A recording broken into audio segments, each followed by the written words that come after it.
With us again, Mike Bentel, a familiar face. Always nice to see you. Thank you for being here. Thanks for having me. And just for folks who maybe haven't tuned in, we've had you on before, you have been in the food industry in some way, shape, or form for more than 30 years. That is correct. We have to say that because I want people to understand your experiences, because there's a very important law now Yes, there is. that it's time to implement. Let's talk about that. Okay, it's called the Food Safety Modernization Act.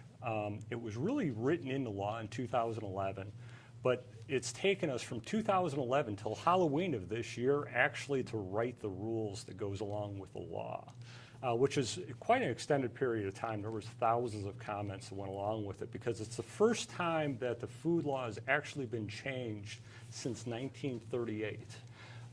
So that's driven a lot of changes within the FDA, within industry itself, and there's also going to be a need for education to go along with that. Speaking of, you are soon going to be able to help people with that. Yeah, absolutely. There's one of the rules called Preventive Controls, and it applies to both human and animal food, like pet food. And there's going to be a need for at least one person in every plant in the United States to have gone through Preventive Controls. It's the formal name of the training. And it predicts risks and causes people to avoid them. So that training is going to be mandatory for anybody who produces food in the United States. So if you're a supplier, you need to know about this. And if you don't, I imagine the smaller suppliers may be a little bit, this might be news to them. If it is, they do have a little bit of a run-up, but it's not going to be very long. The law is written so from Halloween till next year Halloween, if you're a large organization, you must fully comply with the law.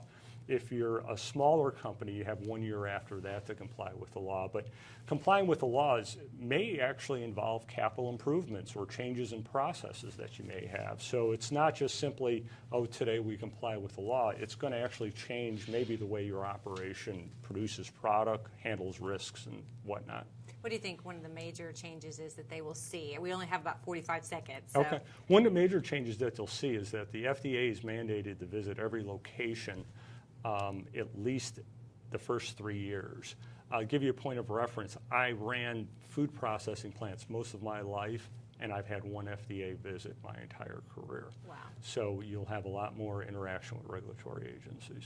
Okay, we're going to have you back on a little later in the year and talk more about how this affects different departments. It affects everything from transportation to logistics. I mean, it's not just one thing. Yep.